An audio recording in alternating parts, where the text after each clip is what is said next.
আসলে পুজো হলো মনের শান্তি। আমার কাছে।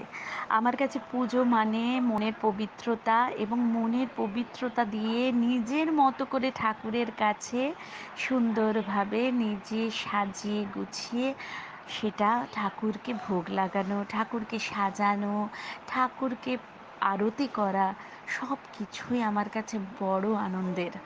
এতে যে মানসিক শান্তিটা আমি পাই তা আমি বুঝিয়ে কখনো বলতে পারবো না। এবং এই শান্তিতে মনের জোর পাওয়া যায়, শক্তি পাওয়া যায়। নতুন নতুন বছরে ঠাকুরের কাছে সবার মঙ্গল কামনার সাথে এইভাবে আমার পথ চলা শুরু হয়। ছোটবেলা থেকে পুজো করতে আমি বড়ই ভালোবাসি। বহু পুজো আছে যা আমি নিজে করতেই খুব ভালোবাসি। মানে আমি নিজে নিজের মতো করে গুছিয়ে ঠাকুরকে পুজো করতে বরাবরই খুব ভালোবাসি। বছরের প্রথম দিনটিও আমি এইভাবেই কাটাই। প্রতিবার আমি লক্ষ্মী গণেশ ঠাকুর নামিয়ে তাকে পরিষ্কার করে নিজে হাতে ফুল চন্দন দিয়ে সাজাই।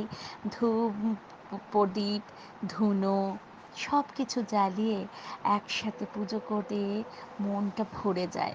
সবার মঙ্গল কামনা করে বছরের শুরুটা আমার সুন্দরভাবে কাটে। এইভাবেই আমি সুন্দর করে নিজের হাতে নিজের মনের মতো করে সব সময় পুজো করি এবং এইভাবেই পুজো করতে ভালোবাসি।